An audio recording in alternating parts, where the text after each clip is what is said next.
our usual weekend Q&A, Ask Me Anything, where we go live every Friday and Saturday here on YouTube from 6 p.m. to 7 p.m. Eastern, and it's as easy as that. We have our live stream lecture tomorrow. You can vote here on YouTube for what topic you would like to have. Voting ends at midnight Eastern time tonight.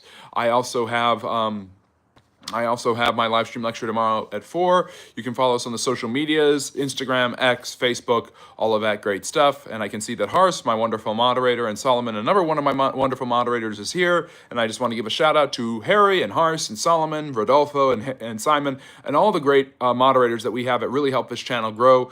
They are the backbone that help make this channel great and bring you all the information. They ask the questions, they introduce the topics, they recommend the social media, they encourage people in the chat. They do such a great job, and they always challenge me with great questions and really good ideas, and I can't do this without them, so I really appreciate it. They delete the spam so that you guys can only focus on the history and whatever you'd like to talk about. And Hars has put the social media handles in the chat. You can follow me on Instagram, where I go live every Friday at 7. After we finish here, we jump over to Instagram.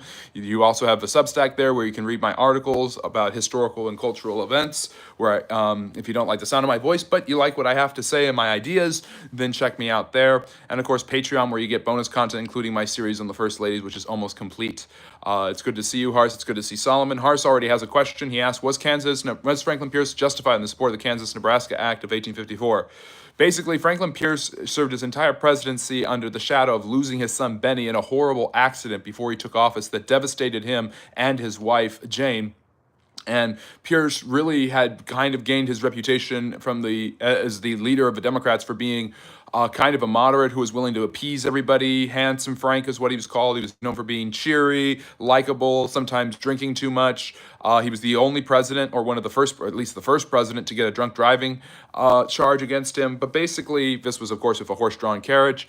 But basically, Pierce was malleable and basically did whatever the Democratic political establishment wanted him to do. And under pressure from Stephen Douglas, the Northern Democratic senator from Illinois, who famously debated and opposed Abraham Lincoln later on, Pierce gave in to the idea of popular sovereignty and signed the Kansas-Nebraska Act, which basically made sure that Kansas and Nebraska could decide for themselves by the vote of the people if they wanted slavery or not. Before, those territories had been designed, because they were north of the area of Missouri, for the most part, as being any state that was any territory that was north of Missouri would be free. From Missouri and up, all those territories would be free states. This got rid of that from the Compromise of 1820 and basically allowed the people of those territories to decide for themselves whether they wanted slavery or not. Pro and anti-slavery forces flooded in, and all sorts of disaster took force, including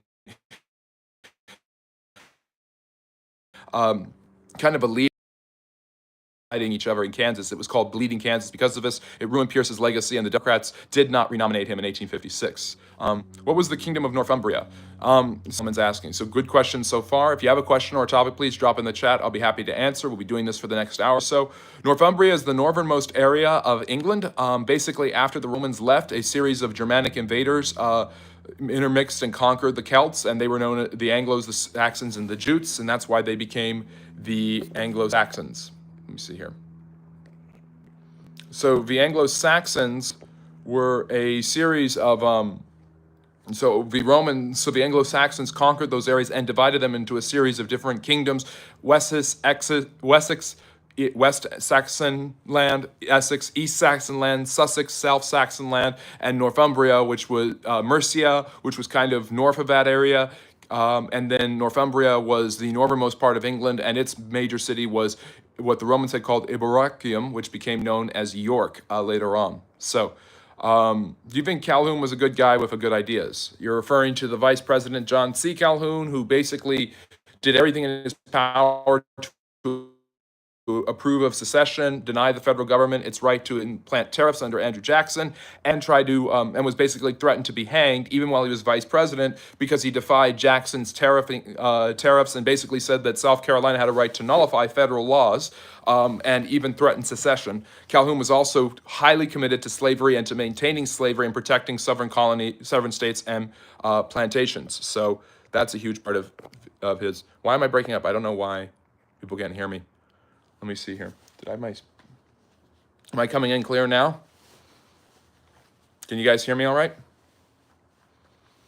So Yeah, there's your answers. You got answers about Northumbria, you got answers about John C. Calhoun, and you got answers about the Kansas-Nebraska Act. Hopefully you guys all enjoyed that. If you have a question about history and social studies, I'll be happy to answer it. As for the next hour, we are talking about history and social studies here at the Friendly Neighborhood History Channel. So if you like history and social studies and all of that, you are in the right place. Again, if you haven't done so already, to have subscribed, I really, really appreciate all of you and your support, your questions, your challenges, all the ideas you recommend to me.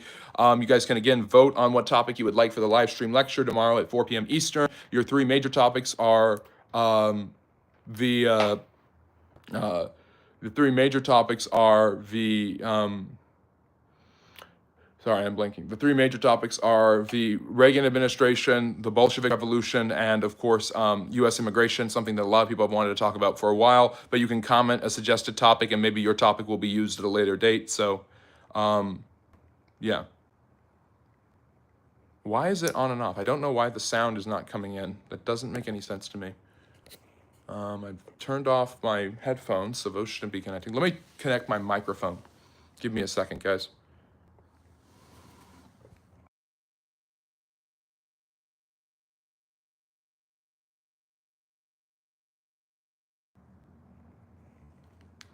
Okay, I'm going to connect my microphone and we'll see if that fixes the issue.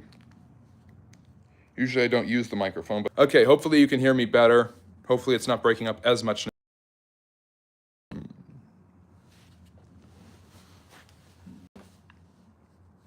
So yeah, if you have a question or a topic about history or social studies you would like to discuss, drop in chat and I'll be happy to answer.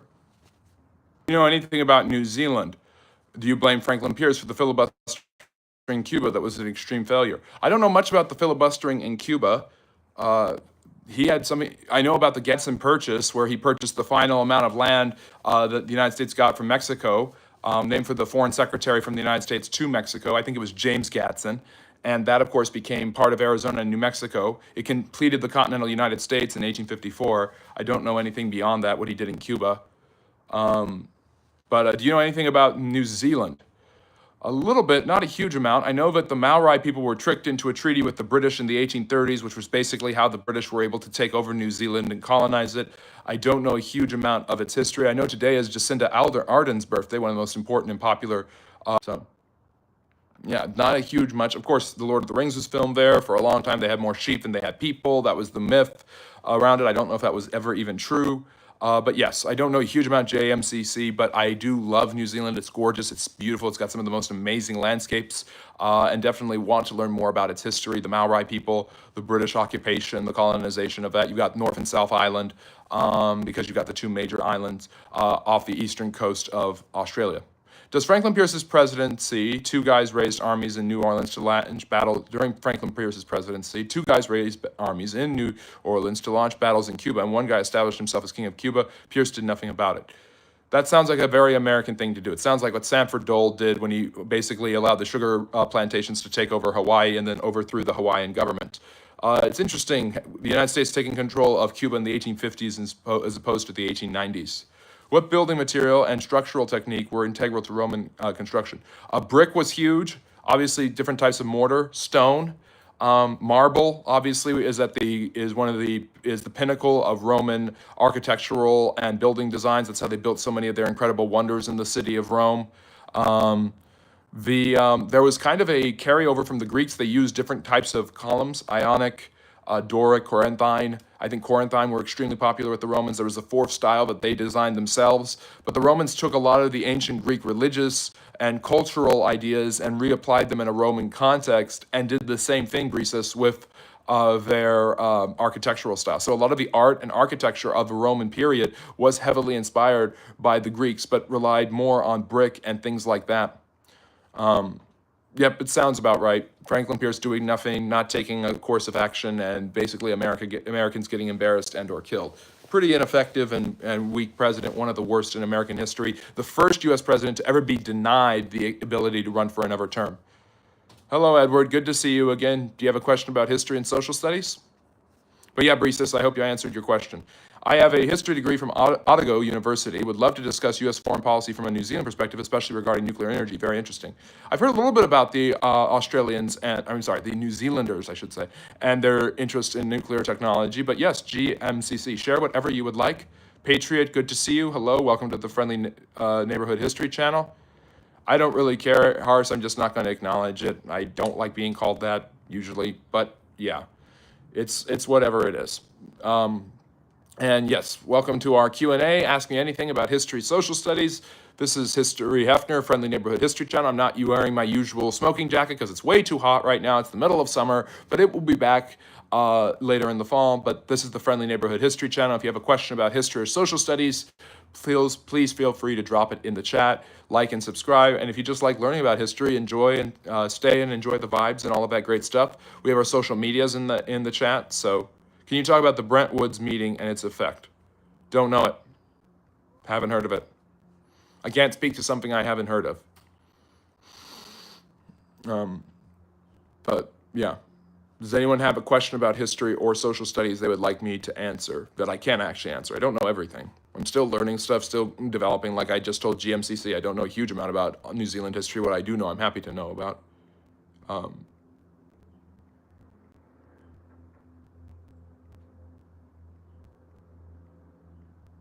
No.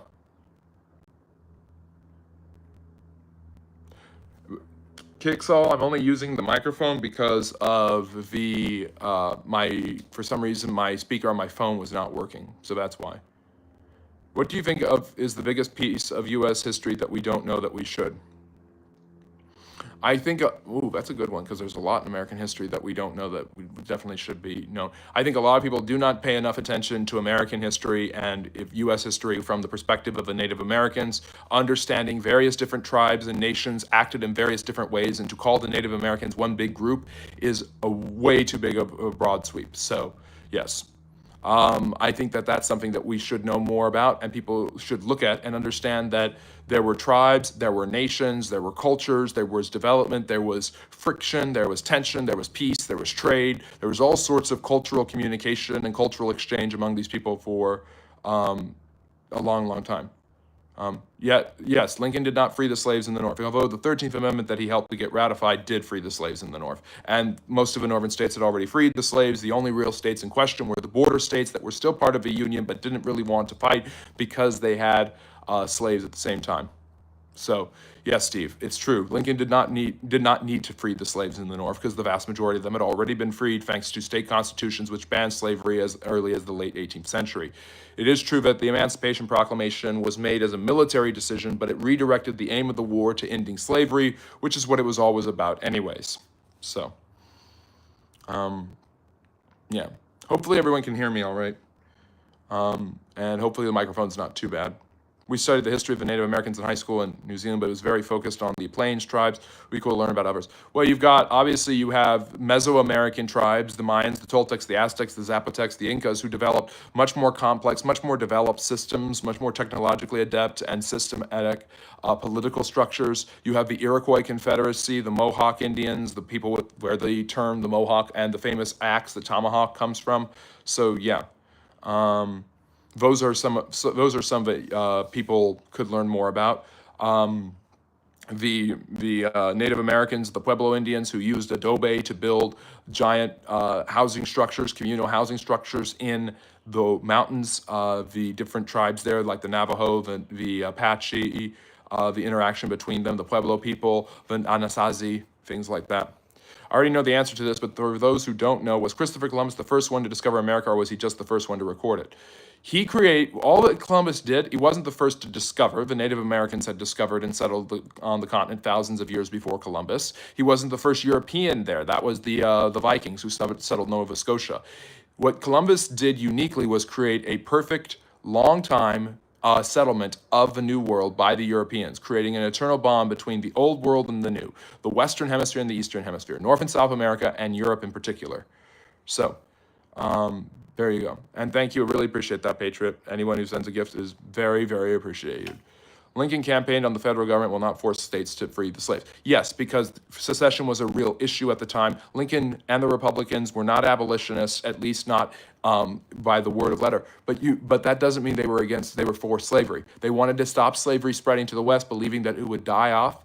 Lincoln absolutely hated and despised slavery, and knew very well that the real reason the war began was because of slavery. At first, he wanted to preserve the Union, but then he also became encouraged by the idea of freeing the slaves as a way to cut off France and Britain from supporting the Confederacy, because they had already ended slavery of Africans, and also a way to basically make a moral cause in the North that would encourage blacks to fight for the Union Army, which they did.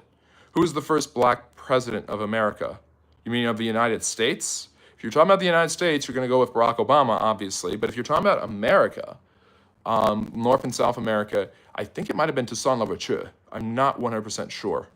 Or did he just call himself emperor? I'm trying to remember if he considered himself president. There were presidents in Haiti. Obviously, Haiti and Jamaica are both predominantly black, that had obviously heads of state who were African origin long before the United States. So if you're talking about the United States of America, Barack Obama. If you're talking about the Americas, you've got to talk about the Duvaliers. You've got to talk about Toussaint Louverture. You have to talk about other leaders in Haitian and Jamaican history. Will you favor us with an interesting tale from the siege of Leningrad, perhaps? Leningrad. I'm trying to remember. I'm not a huge expert in exact. Like Stalingrad, it was a long-time siege. It took several years.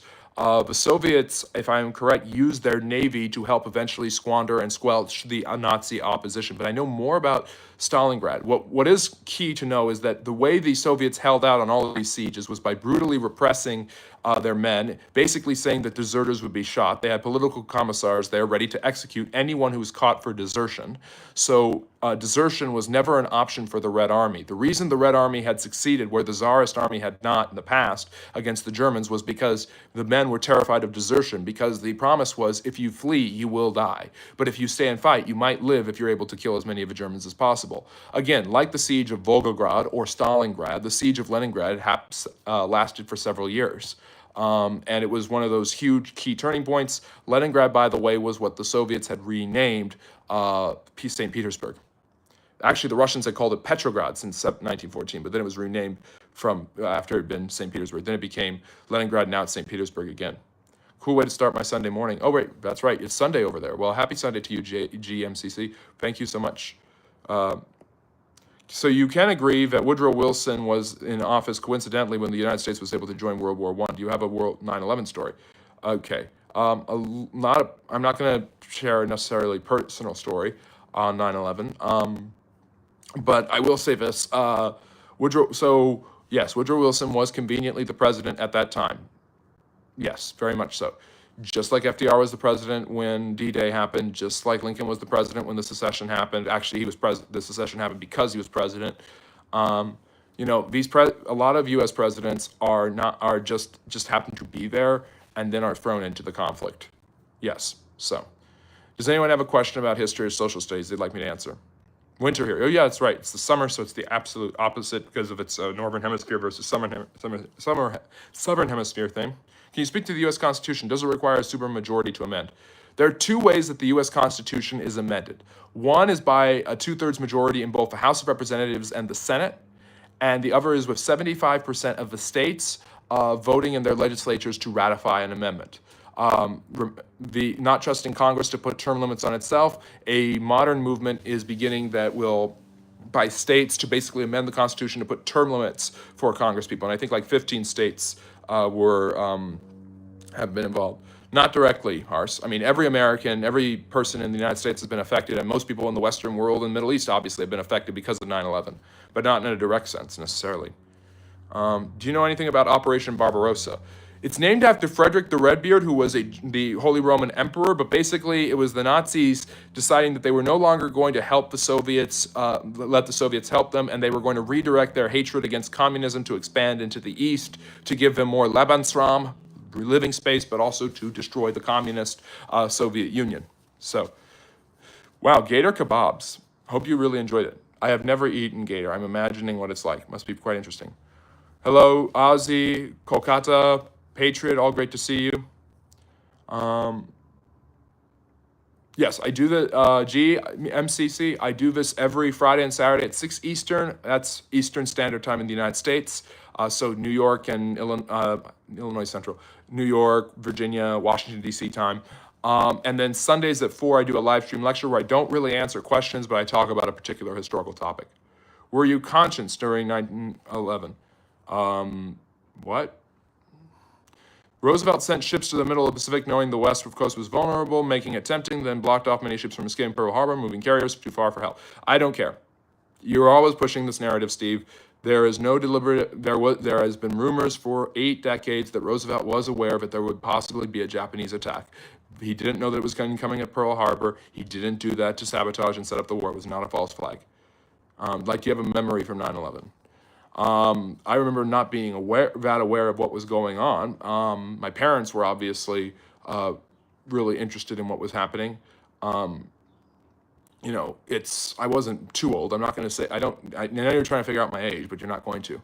I don't share my age, my religion, my political beliefs, any of that. I'm here to talk about the history. Thank you, in no way affiliated. I appreciate you. But yes. Oh, by the way, you've got my Instagram and all the other social medias. If you haven't done so yet, please help us out and follow us on TikTok. We're growing a platform and a channel there, and we've gotten a lot of really good support and new supporters and new followers there. It's at Friendly History, and I'm trying to find the background for it so you guys can get me there. But yes, I do a TikTok. And there's stuff on TikTok that doesn't show up here, and there's stuff here that doesn't show up on TikTok. So yeah, please follow us there if you haven't done so already. It would really, really help the channel. No pressure though, whatever you feel comfortable doing. Just like if you want to join and become a member, or you want to donate or do a super chat or something, that always helps, but you certainly don't have to. Feel no pressure to do so whatsoever. Yes. I was in 7th grade history class when the plane supposedly hit the towers, supposedly. And I remember going home and laying on my grandma's bed watching on TV. Everyone was watching on TV. Yeah, it was obviously nothing like this had ever happened on U.S. soil at a time where there was not another major war going on. More people died than at Pearl Harbor, but Pearl Harbor, you could see it coming in the sense that there was a war going on, and maybe there was a chance the United States would get involved. The United States was already indirectly involved, helping the British and the French resistance and the Russians even. But yeah, it just kind of came out of nowhere. So yeah, please follow us on TikTok, at Friendly History, if you haven't already. That really helps the channel. I appreciate it. No pressure, though. It's obvious I am 17 years old. Thanks, I guess. Well, the difference between Wilson and McKinley is that McKinley earned his wars because he started and won them. Wilson stumbled into it coincidentally in a good position he never made. Yes, and he won. So there you go. What do you mean by religion? I mean the system of spiritual beliefs about what happens during this life and afterwards, about the relationship between humankind and the divine. There you go. What is your favorite area of history? I'm a Russian historian by trade, so I have a master's and a bachelor's, both in history. My master's is in Russian history. It's a regular master's of arts in history, but my thesis was partially, at least, on Russian history. It's about the Great Game, Russia and Great Britain's competition over Afghanistan in the 19th and 20th centuries. Really fascinating stuff. I think the sound is fine. Okay. It must be the microphone. Again, we were struggling without the microphone. I turned the microphone on, and now let me see. Let me try without the microphone. Okay. Hopefully it sounds better now. Well, Joshua, that's your opinion. You're entitled to your wrong opinion. Let me see.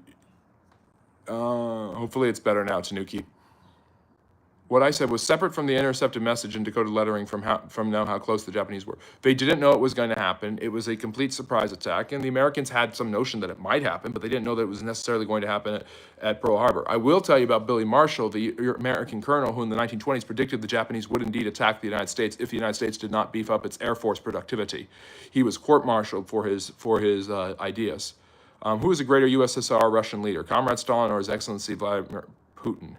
Who was a great, oh boy. What do you mean by greater? I'm not sure what you mean by that. But yeah. Let me see. Where were you when Obama killed Osama bin Laden? I remember, I think it was a Sunday night. And it kind of came up out of nowhere. And then all of a sudden, this huge news, this huge win in the war on terror.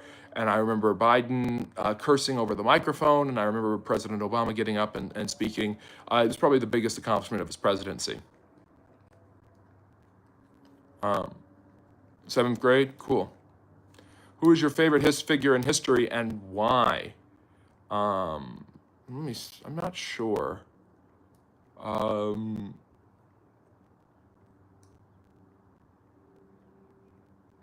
Favorite figure. I mean, I've kind of defaulted. I like so many of them in so many different areas, but I love me some Napoleon. It's always fun to learn about Napoleon, to talk about him and study him.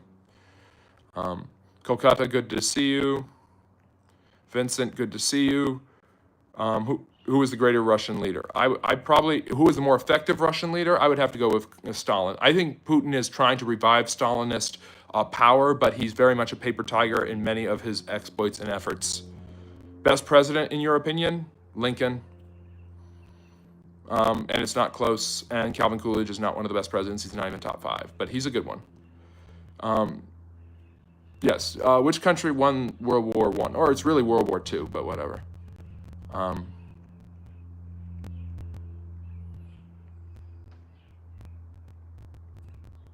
Can you share anything about the conquistadors? So the conquistadors were a lot of people think they were the Spanish elite troops and that they just overwhelmed and killed all the Indians without any sort of recourse or any sort of mercy. That is an oversimplification. That is not true. There is nothing in history that is just simple.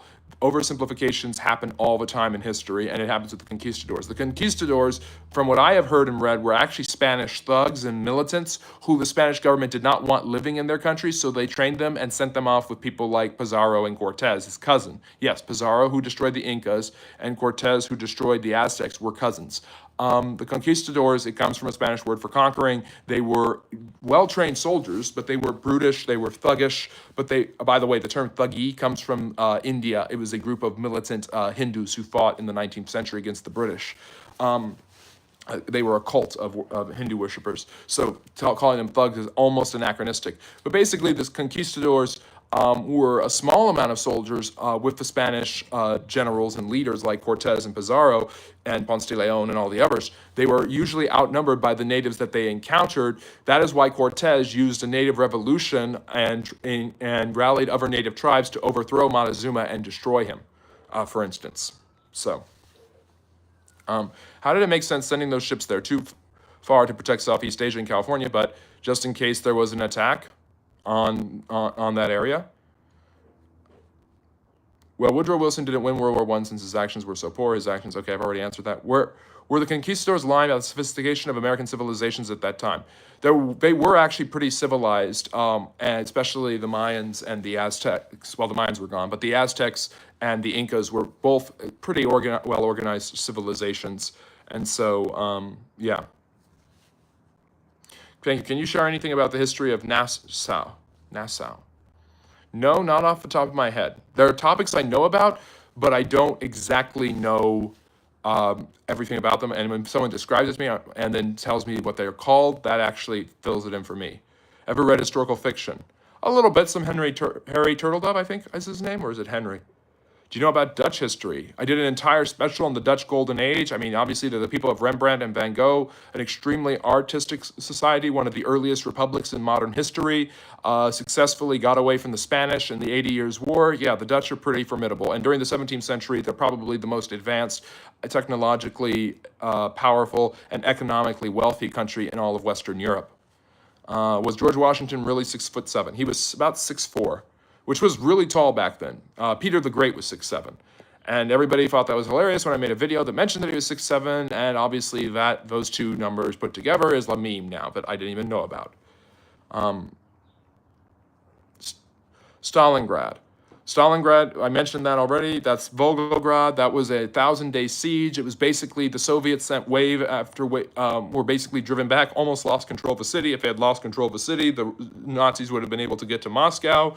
But basically, the rough Russian winter allowed the Russians to, the man of steel, to use steel to produce new weaponry, tanks, artillery and all the needed supplies. They drafted a bunch of new soldiers, and they were able to send them back into Stalingrad and push the Germans back. It's a long, grueling, horrific, often brutal offensive fought on both sides that involved accounts of starvation, cannibalism, basic people freezing to death.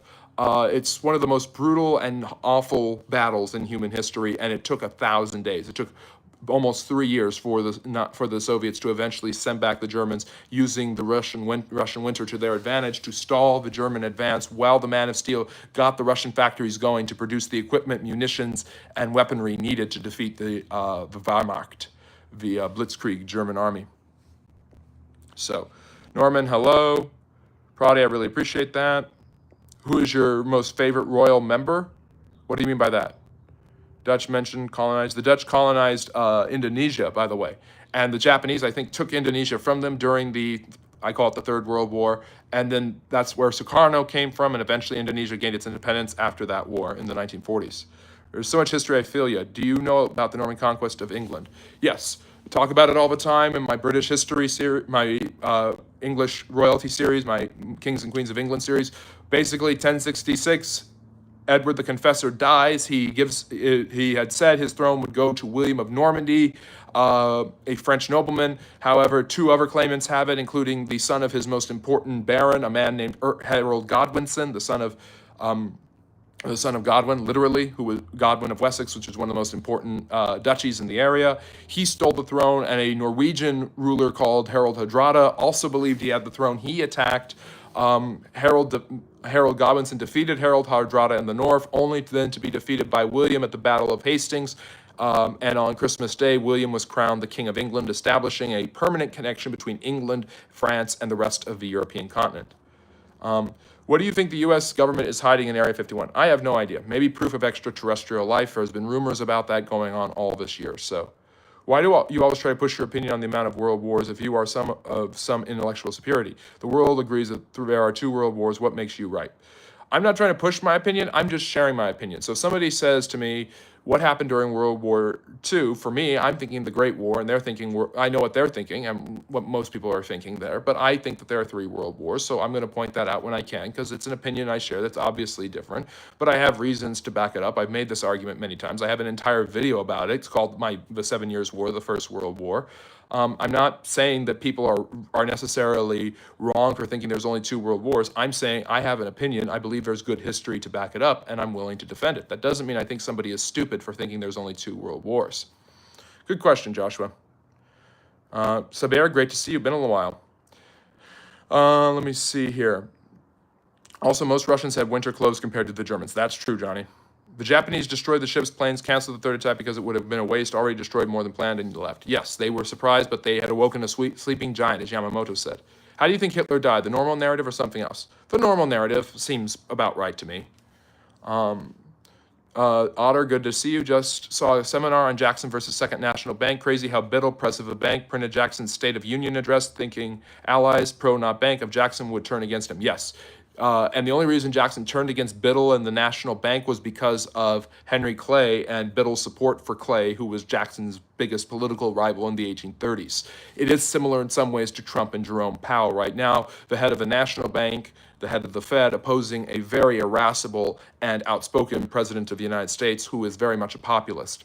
There's a reason Trump has a portrait of Andrew Jackson in the Oval Office. That's the president that he gains his closest inspiration and comparisons to. Is it true that the Zionists created communism to bring down the Russian royal family? No. No. I mean, you have communism was created, at least in its modern economic form. It was originally created to be an economic system, then was applied culturally in places like China and Cambodia. But it was originally created as an economic system in Germany by Karl Marx. It was obviously interpreted in different ways. The Russian interpretation became known as Bolshevism, and that is the system that eventually prevailed against other revolutionary left-wing systems, and that succeeded in destroying the Romanov family in 1917.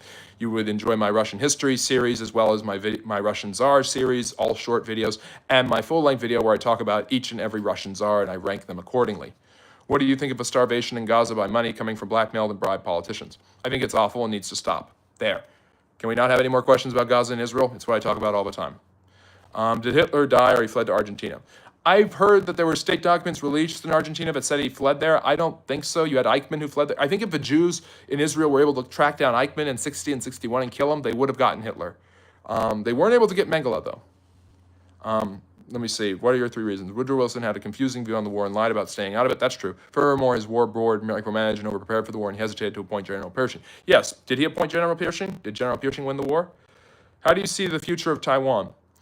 It's going to be interesting. I think if there's another world war to come, it will come. It will start if China attacks Taiwan, not with Russia and Ukraine, not with the Middle East. I think that Taiwan is the best bet for the start. If you look at world wars and where they start, look at the Great War as the best example, perhaps, and the Second or Third World War in the 40s. They start not when a major country attacks another major country, but when a major country attacks a smaller country. The Austrians attacking the Serbians, and then the Germans attacking the Poles. Again, both of these sides knew what they were doing, but that was obviously not them attacking their biggest opponent. Where did you go to college? I'm not going to share exactly where I went, but I went. Nelson, what about Cambodia? What do you want to know about Cambodia? What's going on right now?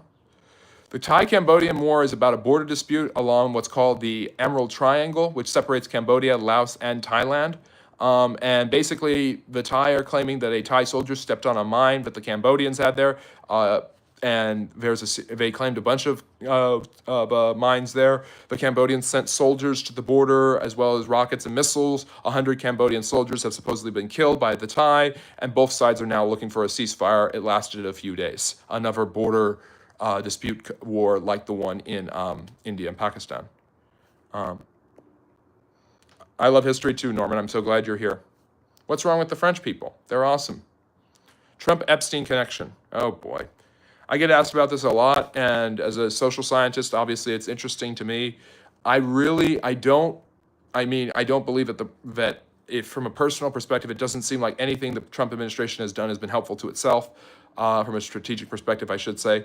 I think Trump obviously knew Epstein. They had some sort of personal connection. They were friends for a while. I think everyone overblows the fact that Trump and Epstein had connections and had some sort of friendship going on, a little bit of a bromance 30 to 35 years ago, before Epstein even purchased his infamous island. It's not that Epstein just developed these horrifying habits and ideas out of nowhere, but Trump and him were friends. They had a falling out. These rich and famous people have friends in all sorts of high places who are of all sorts of calibers and backgrounds. I don't think there's really much of it there. I just think whatever connection Trump has to Epstein has been overblown. It's not that I'm not trying to defend Trump. I'm just saying there really isn't anything that I have seen that really implies to me that Trump went to Epstein's island or had any sort of dalliances with Epstein in those extremely provocative cases. I'm not trying to defend Trump. I'm just giving my opinion based on everything that I have seen factually. What is your favorite machine gun? I mean, an Uzi's just an Uzi. I mean, small machine guns, it's that or the Tommy gun. And it's called the Tommy gun because the Brits used it. You ever wise, the interrupted message is considered a fact. Yeah, I know. And? No, it's a bourgeois myth via the Bayeux Tapestry that Edward promised the throne to William. That's true. The Bayeux Tapestry was definitely a myth. Is definitely an exaggeration. Harold was the legitimate king, and he was Anglo-Saxon. Why would the confessor promise it to a Norman? The confessor didn't have any children. He was quite capricious, and a lot of people have disputed facts about who Edward the Confessor actually was. He was very saintly, very pious. He had an affection for William. My suspicion is that he had it because William was a bastard. He was illegitimate. His father had died when he was just 6 years old, and William spent the first 25 years of his life trying to gain a foothold on Normandy, and he did. And I think that Edward was impressed and, if not a little sympathetic to William, and I think there is a chance that he could have promised him the throne. And history is written by the victors, though. Do you think Hiroshima is the last strike of World War II or the first strike of the Cold War? Ooh, good question. I technically think it's the Third World War, but I think it's an implication that it's a warning shot to the Bolsheviks, but it's also it is the last mark of a war. And Nagasaki technically is. But yes, Hiroshima and Nagasaki are both very clear warnings to the Japanese: stay away. What is the new XPAR digital currency about? I just don't know enough about it, Severe, to comment on it. It just seems like everybody is falling in love with crypto and cryptocurrency and Bitcoin. we'll see how far it goes. It would be an interesting thing if that became the standard, because right now the US dollar has no standard other than itself and its reputation. What do you think about Cambodian history? The Khmer Rouge, I obviously have talked about the Cambodian Communist Revolution that was so bad and so violent that another communist government, the Vietnamese, went in to overthrow it. Nelson, I've also talked about the Khmer Empire, who were able to resist the Mongols, the amazing temple Angkor Wat. I've also the most predominant power in Southeast Asia for a long time was in fact the Cambodian Khmer Empire. Of course, it was also part of French Indochina, and the Japanese took it in 1941 or 1940. So, if Hawaii is the farthest out and the closest to Japan, I know it is a territory. I know you've got Guam. Then it should have been defended. What happened on Titanic? You think it was a conspiracy? No, I don't see any reason to believe that. Can we briefly talk about the history of secret societies in the United States, for example, the Knights of the Golden Circle? I know a little bit about them. Obviously, Skull and Bones is extremely influential. Bilderbergers, Bohemian Grove, Freemasons, these are all secret societies where people who are usually very powerful are implicated, and I think it's a way for them to have negotiations and relationships and to understand their standings, backroom deals, and things like that away from a lot of attention. And I think it's been that way for centuries. So for these three reasons, can you agree with me that the majority of Woodrow Wilson's actions did not help or win World War I? I never said that he directly won it. I said that he is I'm not saying that he's even the one directly responsible for winning the war. I'm saying that he was president when the war was won. He put Pershing in charge. I'm going to give him credit where credit is due. Have you seen Angela's Ashes? No, I haven't, but I should. Can we unpack that a little bit more, please? Ooh, there's a lot to unpack with Taiwan. I'll go from a historical perspective. Taiwan was controlled by the Chinese for several centuries in different imperial dynasties. The British, I don't think controlled it, but basically administered it in some ways. They call it Formosa. Obviously, Taipei was a huge shipping port, and the British were at the absolute peak of their shipping, trading tea out of China during the 19th century. And the basic idea was, I mean, there's really two areas, you could say three, where the Chinese feel that this is their land because of historical ties, and those areas are not as open to that. There's four. Manchuria, although Mao came from Manchuria. There's Tibet, then which the Indians certainly don't believe belongs to the Chinese, and many of the Tibetans probably do not believe that either. There's Hong Kong, which went to them from the British in the late 1990s and was trying to get their own independence until the Chinese said no. And then, of course, there's Formosa. So Formosa, I'm going to call it that for the sake of what I've been explaining about Anglo-Western relationships, was where the Nationalist Republic of Jiangxi, a man we know as Chiang Kai-shek in the West, fled after the People's Republic was created, making them the pariah and the hunted. They set up shop there and created the Chinese Nationalist Republic, the Republic of China, and they feel that they are the real Chinese, and the Chinese on mainland China believe that Taiwan is theirs. So that is where that comes from. It's been 75 years of communists and nationalists bickering about their influence and control over this region. If China were able to seize Taiwan, it would be a huge geopolitical victory. It would show their military might, and it would intimidate Japan, South Korea, and even the United States. There's so many things for the Chinese to potentially gain by taking it. The problem is the risk that I mentioned. If Taiwan is attacked, that would mean the United States, Great Britain, France, and Canada would all feel the need to step in. Japan and Australia, and maybe even New Zealand, GMCC, would feel the need to step in. And then, of course, you got China, you have North Korea, you might even have Russia. Who knows if that'll lead to an escalation of fighting in Ukraine, Putin attacking Poland. And then you've got a world war on your hands, because who knows what Iran will do to Israel at that point. So if it's going to start anywhere, the next world war, people think it's World War III, I think it's World War IV, then I think it's going to start in Taiwan, and that's why. Semiconductors run the modern world. Taiwan makes 90% of them. NATO will realize if China invades. Yes, that's another huge risk. Thank you for mentioning that, Thunderclap. Name all the colleges you didn't go to. Yale, there's one. Taiwan simply needs to accept that China is the motherland, just like Hawaii accepted the U.S. I don't know if Hawaii accepted it. Queen Lualua Kalani did not believe that she accepted it just because the white people basically stole the land, took over, made it so only white landowners could vote, basically, and then allowed the U.S. to annex it. Thank you, Norman. I really appreciate that. Do you have audiobooks? I have my Substack, Ozzy, and you can read that. I don't do audio recordings, but I probably do.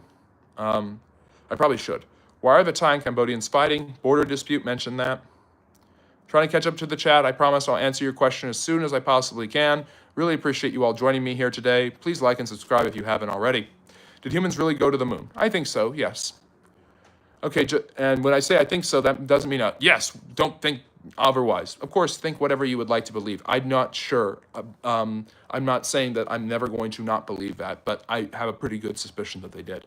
Okay, I just wanted to ask a few questions about your experience in history. Yes, go ahead. No emojis, please, though, Vince. What are your thoughts on Gustavus Adolphus, and was he one of the greatest generals ever? The ability to hold back the Holy Roman Empire and basically keep swinging for the Protestants in the 30 Years' War by Gustav II or Gustavus Adolphus basically made it clear to everybody that Sweden was a superpower. If you look at Europe, particularly Central and Eastern Europe in the 17th century, Sweden and the Polish-Lithuanian Commonwealth stand out as two of the most powerful kingdoms or principalities of the time. The Russians have not emerged yet.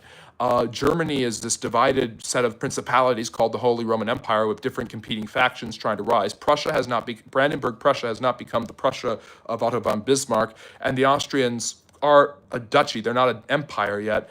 They don't control Hungary, for instance. So there's obviously a little bit of a vacuum, and Poland, Lithuania, and the Swedish will fill that vacuum for quite some time. The Swedish were the most powerful force in the Baltic. The Polish were the most powerful force in Eastern Europe, and that's how Gustavus Adolphus, as a great general, Jacobi, was able to turn the tide towards the Protestants in the 30 Years' War, going up against the Holy Roman Emperor.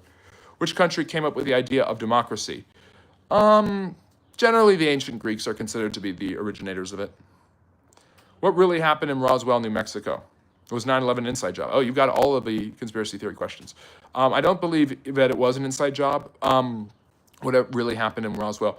I'm not sure. I think that I think it'd be very foolish for any of us to say that UFOs do not exist. We have UAPs. You have unidentified aerial phenomenon. We don't know what these things are. We don't know if they're secret covert government technology used by the Department of Defense. There's a chance that some of it might be, and there's a chance some of it might be from outer space. I just don't know for sure. Would you think about Mehdi debate on Jubilee against 20 conservatives? Oh, what did I think about that? Mehdi Hassan debating the 20 conservatives? I didn't watch it. I don't like Jubilee because it's always so nasty. Like, people get mean there, and you have one really smug person who represents one view, and then you have a bunch of commoners who are trying to make their arguments the best way they can. I don't think it's really fair. It's a weird form. I understand why they do it, but I saw some of the clips. I saw the guy calling him a fascist. It's very bizarre to me that fascism is popular. This is what I have talked about happening in Europe, Saber. The truth of the matter is, when the right feels that it's been ignored, it goes hard. When conservatives and the right feel that they are ignored by their leadership, in this case in America, the Republican Party, they swing hard to the right. And then you get people who are like, yeah, I'm a fascist. So what? What is that? What's wrong with that? And I'm like, a lot of things. Here's why. First off, fascism is not historically right-wing. That's a retelling of it. It's a confusion of nationalism and patriotism with fascism, and it's absurdity. Robin, good to see you. It's been a while. Have you ever heard of a Delatov Pass incident in Russia? Is that where those people had that strange disappearance when they were camping, and then some of them were severed and dismembered in horrible ways? Is that what that is, Raja, the Delatov Pass? Have you read any historical fiction by William Shakespeare? Well, most of his plays are. I mean, I've read several of those, yeah. It wasn't the furthest outer classes to Japan, but you look at Hawaii, it's the largest American entity that close to Japan by far. Well, the Philippines, kind of. But you've got an area that's close enough to the United States, that's clearly a territory, that's clearly on the way to statehood. I think that the Japanese knew what they were doing there. Do you think the USA would defend Taiwan if there was a Chinese strike? Absolutely. What do you think about our social media technology companies embed intelligence companies to shut down freedom of speech? Maybe. They're not working with me. I'm a free speech absolutist, and you can say whatever you want here. What's the issue of China and Taiwan? Thought us Dutch make the best chips. Of course, Taiwan is closer, though. My bad. Don't know what you mean by that. All right, so let me get this correct. Despite the 3 reasons I gave, which shows how Woodrow Wilson's actions were not responsible much for the win of World War I, he deserves credit for part of it. Yes, that's fair. Yes, we'd back whoever Australia, Britain did. Scary being in the Pacific. Well, you're a Commonwealth. It's part of the Commonwealth thing. Gaiahan, good to see you. Why is the modern West, is it politically correct or tolerated for a student at a university to self-identify as a communist, but if you say you're a fascist, you get in trouble? I think, again, you can be whatever you want. I think if I were running these university campuses, you should be allowed to explain what you mean by fascism, what you mean. As long as you're not inciting violence by being either a communist or a fascist, you can be both. America was founded by whites for whites. Yes. Look at how America treated whites. Look at how America treated Irish, Polish, Ashkenazi Jews from Europe, the Germans. Look at the Irish. It was founded by Anglo-Saxons who then mistreated a bunch of people, including the Native Americans, obviously the African slaves, and other whites who immigrated here as well. What do you think of the electoral system in the United States? Can it be improved? I think it always can be improved. That's why the Constitution says to make a more perfect union. It doesn't say this is a perfect union. I don't know if getting rid of the Electoral College is part of that. I have a tendency to be in favor of it because of my understanding history. Yes, Steve. The U.S. invaded Hawaii, took over it. The Japanese attacked it, knowing it was close enough to the United States to make a big splash. It was, I don't know if they knew how close it was to statehood, but I don't know why they attacked Hawaii and not the Philippines. I think they wanted to show how far they could get. And they still attack a major American land source and territory. And therefore, if the U.S. couldn't do what it did to Hawaii, then so can China with Taiwan. Simple. I'm saying, yeah, they can. I'm not saying that it was good. I never said the United States should have done that. What are the risks of taking Hawaii and annexing it under William McKinley, as opposed to what are the risks of taking Taiwan and annexing it from China? The United States didn't have a historical ties to Hawaii. This was the age of imperialism. It's a very different attitude geopolitically about colonization then than it is now. I'm not saying that it's right. I'm saying the context is different. But let's talk about the reunification and the revitalization of the Joseon period through the joining of the Koreas. What do you mean by that, Thomas? What are you referring to? Did America almost speak German? No, I hate it when people say that. I don't think Hitler would have ever had the guts to actually attack the United States. He wouldn't have gotten as far as he would have liked. Are you a Jew? What difference does that make? You know what? I'm not going to tell you if I'm a Jew or not. I used to tell people definitively, but I'm not going to say it anymore. The more people demand personal information about me, the more I'm like, you know what? You get less personal information about me. You can figure it out if I'm a Jew or not. Did America almost speak German? I already answered that. Sorry, I'm just rereading. More about the 17th century Europe, please. Rate how you would explain the power balance. France is definitely the most powerful force on the continent. England is the ascending one. I'd say the Dutch have the best economy and the best navy, which really means a lot. Although the English eventually start beating them pretty bad near the later half of the century, and then you've got to recognize Sweden and Poland's military dominance. Russia is really disadvantaged. The Balkans are mainly controlled by the Greeks, so that wasn't the closest furthest. The Japanese did attack the Philippines. Yes, they did. They took over the Philippines later in the war, but they didn't attack the Philippines before Pearl Harbor. Are you familiar? At least I don't believe so. Are you familiar with Noam Chomsky and the opinion on his philosophy? I don't know a lot about his philosophy. I know he's extremely politically left-wing. I also know that he's a very famous and excellent linguist. Please explain your understanding of the efficacy of the Electoral College. I can't see the value of it in today's world, but I don't live in the USA and you do. Would love a bit of chat on this. Yeah, that's a great question. Basically, and I know a lot of people, even in the United States, hate the Electoral College because they don't think it's democratic. Well, it was never supposed to be democratic.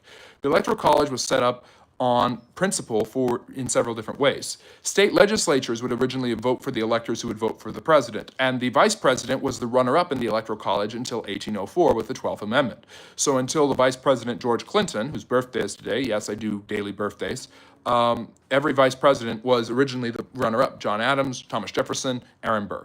The first three vice presidents were the runner-up to the president.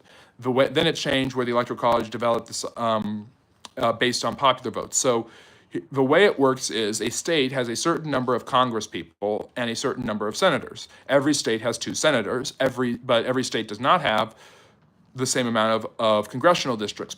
The Congress, the House of Representatives, the lower chamber of Congress, is based on population representation. The upper chamber, the Senate, is even. So Florida has 28 congressional districts. It also has 2 senators, so that means it has 30 electors.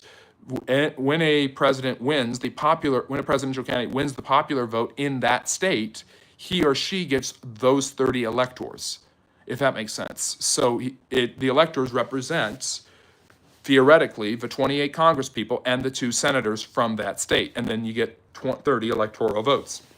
And all of those electors will go to the presidential candidate for whom the state's popular vote votes for. So it's an indirect popular vote victory. And a lot of people say, well, this isn't fair. It means these states will get favored. But as states change in their political affiliations, which happens all the time, I mean, 65 years ago, the South was solidly Democrat. Now it's really Republican. California used to be a very popular red state. Ronald Reagan was from California. Now it's a big blue state, meaning the Democrats always win it. As states change, more states get attention. There's congressional races, there's senatorial races. So states do indeed get their individual attention as needed. And it's a revolving door where attention is placed on the states that are closest in polling and closest in vote totals, where it might come down to only a few 100,000 votes, or 10,000 or 20,000 or 5,000 votes separating the winner and the loser. So that's kind of how it works. Really, there is life out there. There could be. I mean, it's really arrogant of us to say there are other planets and other solar systems that have certain properties for life, and to assume that we're the only planet amongst billions in the galaxies. It'd be arrogant to say this is the only one where humans could exist. Opinion on the Cambodia-Thailand war. I'm usually generally anti-war and the war should end. I don't know who exactly started it. They're both pointing the finger. The Cambodians supposedly put mines everywhere. The Thais supposedly crossed the line. That Emerald Triangle is a mess between Laos, Cambodia, and Thailand. Let me see here. During the Joseon period, Korea was at the height of its power because it was united. That makes sense. And that's true for almost every country. Sabir, Steve said, those above the return of the Philippines guy was warned about the Japanese attack and also failed to properly prepare. Makes sense to me. The United States was not prepared for the war, which is what Billy Marshall had warned about even 20 years before. What do you think about the governor of California? You mean Gavin Newsom? He's one of the most, he's known throughout the entire country because he's one of the most outspoken critics of President Trump. He's one of the leading potential candidates for president for the Democrats in the next 4 years. He sees himself as kind of a Kennedy-esque style figure, a unifying Democratic leader who could create a progressive new era.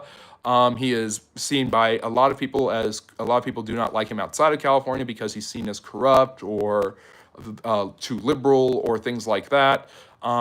A lot of people see him as what they call a limousine liberal, which is a Democratic leader who is enshrined in high-ranking Democratic politics, says that he cares about the working class and the poor, but really lives an extremely lavish lifestyle and just kind of surrounds himself with glory, fame, and wealth. So, after World War III, thank you, Gayahan, did Russia have a huge hole in its population because of soldiers and civilian deaths? Is that lost generation still felt today?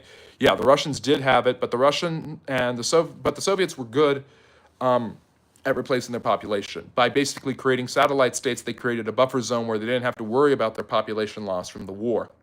Since you doubled down on your claim that we should give credit to Woodrow Wilson, a passive figurehead no, he's not a figurehead, who puppeted actions that anyone would have done in that position, I'm going to call it disingenuous. It's not disingenuous to say that Woodrow Wilson has some part to play in them winning the war. To say he had nothing to do with it is disingenuous. What am I wrong about, Sebastian? I love this. People are always coming to the channel. You're wrong about this. What am I wrong about? And you literally see the buffering Apple thing in their head. Is it true that Jewish German citizens fought for Germany in World War I? Yes. Yeah. Why not just make it straight popular vote? The fear from the founders was that small states would not be able to represent. If you see the problem that people have, Jeff, with the Electoral College is that it feels that only a few states get the attention when all the states should get the attention. The problem is if there was only popular vote, only the biggest states with population would matter and nobody would care about smaller states. So no one would ever go to Montana because there was an important senatorial candidate necessarily. No one would go to New Hampshire, which has a small population but is always an important swing state in presidential elections. Small states wouldn't matter. It'd only be the top 10 states population-wise because as long as you won them, you would be able to take the election. That is the counter-argument against just making it a square popular vote. Didn't Ronald Reagan give amnesty to millions of immigrants in California during his term? When he was president, he signed amnesty in 1986. Very different Republican Party in some ways. Sebastian's still waiting for an explanation. A lot of people don't like Newsom. A lot of people do like Newsom. He's charismatic. He's likable. He's well-spoken. He's got a good following within the Democratic Party and probably will be the favorite to be their nominee in 2028. He represents a new generation of leaders. Understand that the United States has been run by boomers since 1993, at least in the presidential field. Do you think it would be more democratic if constituents voted for directly instead of via the electoral college? No. It's more, yes, it's more democratic, but that's not what, but the founders didn't care about making the country more democratic. And democracy is not the end-all be-all like Hegel thought it was in a lot of people's minds, at least not for the founding fathers and for many in American history. If Julius Caesar had never crossed the Rubicon, how might the Roman Republic and possibly the modern world be different today? If it wasn't Caesar, it was someone else. You had Sulla, you had Marius, the Roman Republic, the Optimates were really the populares. These were huge political divides. The Roman Republic was clearly weak and needed to rely on someone to bolster them. That's why they picked Pompey and then tried to destroy Caesar, and Caesar wasn't having any of it. My favorite wartime movie is For a Lost Soldier. Have to check it out. Would the U.S. be better if the South won and the Havana, Cuba became the capital? No, because then slavery. I don't know how long it would have lasted for, but I kind of am against slavery. What do you think about King John of England? Villain or victim of how history was written? I think there's some victimhood in the fact that his brother really set up the kingdom for economic disaster, that he had to keep borrowing from his nobles to continually pay for the war. But if you go and watch my tier list, I clearly think he's the worst English king, and I think it's not close. I think if you're forced to sign over your power and recognize that you are not an all-powerful being like he did with the Magna Carta, then yes, you are not a good king. As an American, I'd like my vote to equal one vote. Doesn't matter which state I reside. Your vote won't matter. No one will care if your vote is from Idaho as opposed to California. People, the attention and the influence will be in certain states and not others. You have to make a choice. You can either give him credit if his actions were generally more positive or negative. No, I don't have to make a choice. I said he's partially responsible for some of the successes. I never said he's the only responsibility. I never said that he did everything right. Presidents almost never do everything right in the war. It took Lincoln 3 years to put Grant in charge. You wouldn't say Lincoln didn't win the Civil War. No.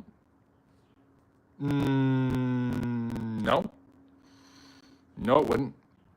You've got the problem of direct vote from a political strategic point. This is why Republicans are opposed to it, is the larger states tend to be more democratic. That is a fear for the Republicans on one end.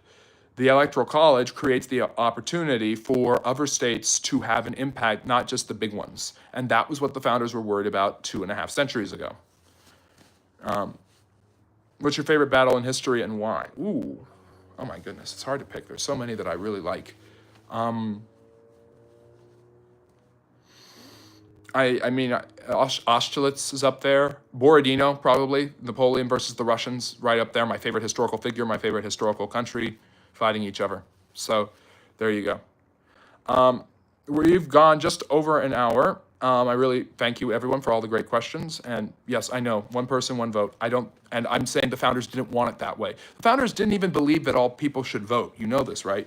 The founders believed that white men should vote, and it should be white men who own certain amounts of property. I'm not saying that I think that direct voting is not a good idea in some ways. I'm saying that everyone's saying that it's more democratic. It's an argument that falls on deaf ears because that's not why the system was set up that way.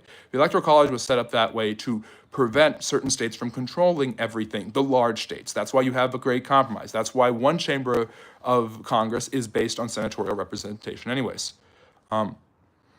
So, do you consider the Revolutionary War of 1776 necessary battle? Yes, I guess. I don't know. I'm not sure what your question means. Thank you. Well, it's been a great Saturday evening with you, GMCC. Thank you so much for joining us. I really appreciate you. We don't want all of America to look like Dem-run cities. Some people do. It's not disingenuous. Wilson was responsible for some of it and not all of it. There you go. I'm not giving Wilson tons of credit. I'm saying that he was the president in charge of America during the winning of a world war. That's got to count for some things. Not all things, some things. And plenty of presidents screwed up during wars and won the war anyways. Yes, the USA was set up with male-only votes and slaves were not allowed to vote. Yes, I'm very well aware of that. But it's not just white men, white men being better than everybody else in the founders' mind. It was also the fact that white men were allowed to vote and own land. You had to own a certain amount of land. And those restrictions continued until the middle of the 19th century when they eventually just allowed all white men to vote. Why would you give him credit for hurt our chances? Did picking Pershing hurt our chances? I don't think picking Pershing hurt our chances. Did winning the war? The Allies do not agree with you. Clemenceau and Lloyd George let Wilson be at the table as one of the dominant forces. And by the way, they had continually relied on the United States to supply them during the war, so they were one of the reasons the war won. And if you're siding with the Allies in the war, which I believe you would, Hars, you would see that the United States was good for doing all of that stuff. Is it true that the Nazi improved socialism, and why the far right, who idolized this socialist and nationalism party, trying to dismantle it here? I don't know what you mean, Jacoby. I'm just not sure. You're going to have to reword that question. So change the electoral college to democracy. I understand why the founders made it that way, and I mean, they felt that democracy wasn't a perfect system. They did not like democracy. They wanted a democratic republic. They wanted a constitutional republic. They wanted direct and indirect ways to impact the government. So there you go. Yeah, the poll tax was put in after the slaves were free to keep them from voting. He may have been told to do all the basic things as a puppet by everyone else, but his personal actions prolonged putting Pierce. Fine, Wilson's terrible. You're right, I'm wrong. Let's move on. I don't want to talk about this anymore. Should we go back to mail only? No, I never said we should go back to mail only. My point is to bring up that there are people that the original way that it was founded was not to just give voting rights to every single person and have every single person have one vote. The idea is if you hold land, if you've proven to be responsible and successful, you are probably the right kind of citizen that should be voting. Goodness gracious. No, Hars, it's you call me disingenuous for holding a position that I can continually say consistently. Then when I defend it, you call me disingenuous for defending it. So I'm just not going to defend it anymore. You're right. I'm wrong. Woodrow Wilson is terrible. We're done here. I'm not going to talk about Wilson anymore. I'm just not. I talk about this all the time. We're talking about history and social studies, and I'm answering all the questions you have regarding those topics. Should we go back to landowners anyway? I'm not saying it's a good thing. I'm saying why it existed and how it existed. The lack of critical thinking is just incredible. You've explained the history of electoral college, suffragette, and the pros and cons very well for this New Zealander. Appreciate your brain. Thank you. Well, you're welcome. Some people think that by me explaining what a particular view is, that I'm actually defending that view. No, I am explaining why that was created that way and why it functions that way, because you asked so nicely for it. People believe that I was making an argument for it. Yes, I'm making an argument for it based on what I know from historical facts. I never said that I'm pro-electoral college. I tend to sympathize more with it than I do with direct democracy, only because I know why it was put in there, and I don't think democracies fully work. I think you've got to have some sort of strictures around it. So, there you go. You agree with the anti-suffragettes? Well, I'm a suffragette. I believe everybody should have as much access to voting as possible. I don't believe that people should be restricted from voting because of one way or another. Exactly how a historian should speak. Thank you. You're welcome. Was the Crazy Horse Lakota war leader existed? Yes, he did.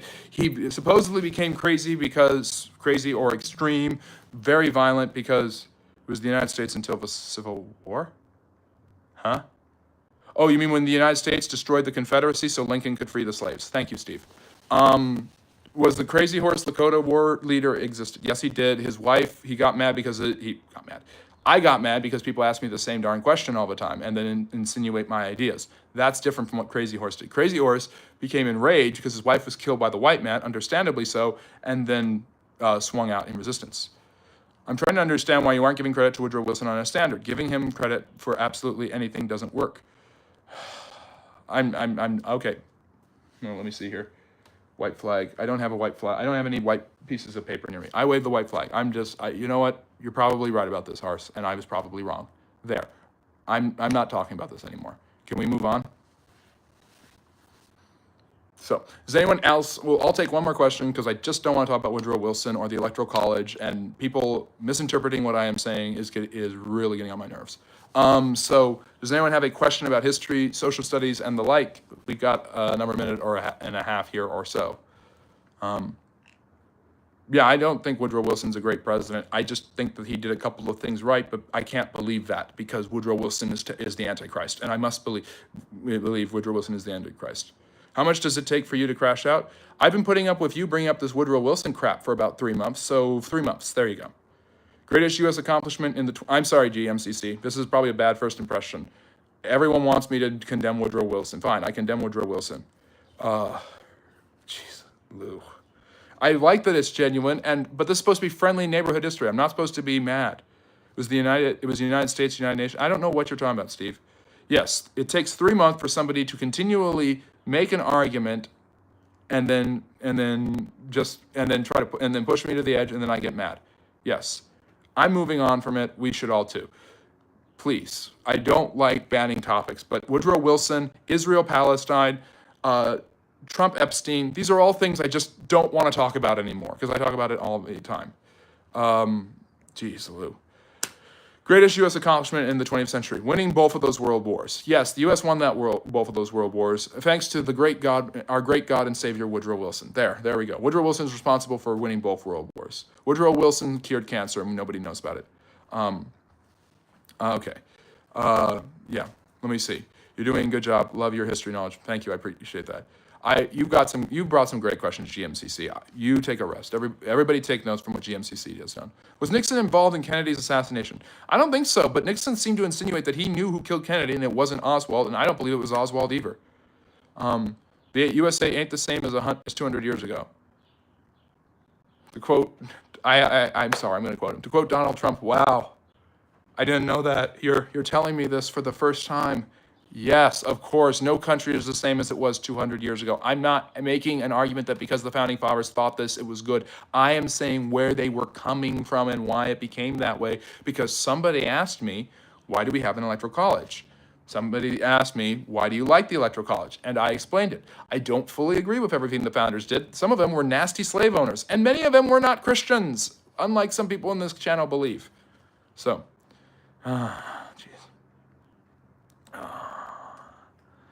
At least Hart's put in the social media handles. Thoughts on John Adams and his ownership of D's in Boston? I'm not even going to go down that. I don't know what you're talking about, BMO. Would Germany have lost World War I anyway if America had intervened? Probably, but not for sure. Remember, the Russians had just been knocked out of the war.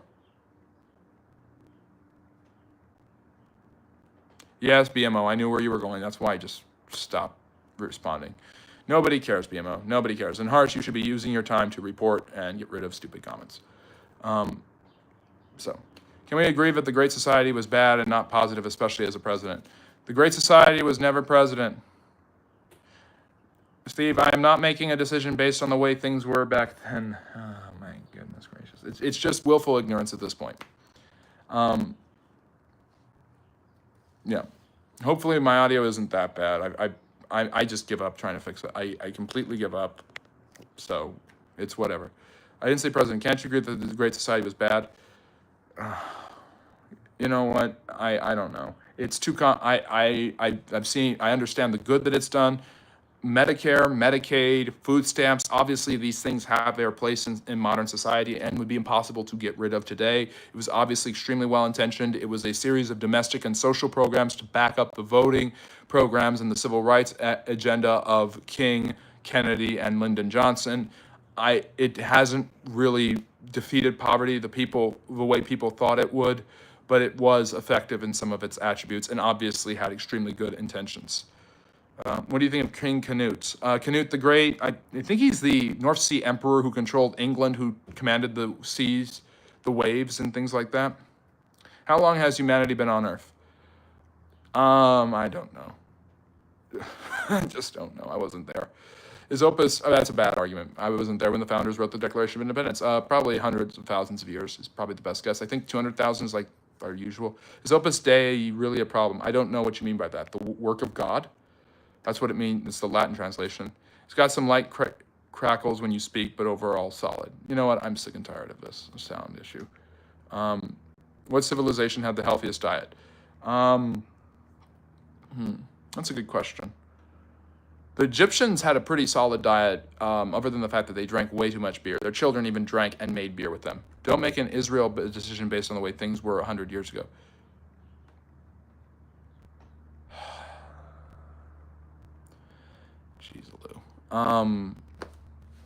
Is South Africa a free country now? It's free to be communist as much as communism can be free. The progressive Great Society literally is the reason for why we can't cut our debt. It put African American community independency. Can't you agree it was bad? You know what? I'm going to agree with probably everybody else and say we're done here. I mean, I understand that argument. I'm not going to tip my hand because it's a political debate because people look at the Great Society and its direct impact right now, and there are unintended consequences for every set of social programs. And I think you obviously, once you institute a social program in a society, you can't get rid of it. Nobody's going to be able to ever get rid of Social Security, Medicaid, or Medicare, or food stamps, even if those things are bankrupt and completely deleterious. Because as soon as you hear that, you're going to hear about a child who is starving who needs his food stamps. There it goes. The Greeks did have good cuisine. Why do you think Stalin never assassinated Khrushchev? I don't think he felt Khrushchev was that much of an issue. Khrushchev wasn't the Beria, Molotov, Zhukov. These guys were the definitive successors, but it was like Khrushchev kind of stole it away, the thunder. So, yeah. In modern society, use feet and pounds like 1700. That's true. Let me see. Ryan, good to see you. Okay. All right. Sorry, Ryan, you're joining us right at the end and we're about to wrap up. When was the power projection of the United States at its greatest? Probably 1990s. You didn't have a relatively competitive superpower. It's pretty powerful right now, though. No, I don't think Hitler faked his own death. Okay, so Ryan, I'm sorry. We're going to be signing off right at the end. I get Harry to talk about the Great Society because it seems like I don't talk about how it hurts African Americans enough. Yes, I'm sure Harry, a socialist from Great Britain, will agree that it's a great idea for the United States to get rid of its social programs. Why don't you ask him about how much he loves Donald Trump while you're at it? There you go. I'm so glad to see you, Ryan. Thank you for joining us. This was a funny session. Oh my goodness gracious. I love my moderators. I can't do this channel without them. They drive me up a wall sometimes, but I guess we're like a little family here, so whatever. Yes, GMCC, thank you so much for joining us. Thank you from New Zealand. We have people who join us from all over the world, from India, Moto. I don't know if Moto was here. We got people, I think a lot of us were from the United States, but I appreciate that as well. Harry did not get to join us, so that's frustrating. But like and subscribe if you haven't and all. Yes, the Great Society hurt and helped African Americans. There. Fantastic. And Canada. We have Ryan from the great country of Canada, the 51st state. All right, so I'm joking. Please don't. You like FDR even though he worshipped Woodrow Wilson? Yes, Hars, because I did an entire live stream exposing all of the problems with FDR. I must really love him. Do Ouija boards really speak to the other side? I'm going to use my Ouija board right now. NOHELPME.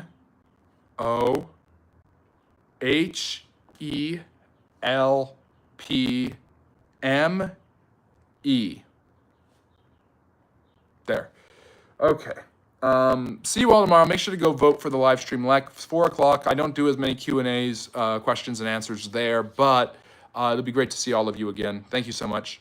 Thank you, Mario. It's not hate. It's challenge, pushback, iron sharpening iron, fact-checking, people having misconstruing what I say, me making a mistake, all of that great stuff. So thank you, Jacoby. Thank you, Mario. It hurt African Americans and put us in massive debt. I would like to see the proof of that.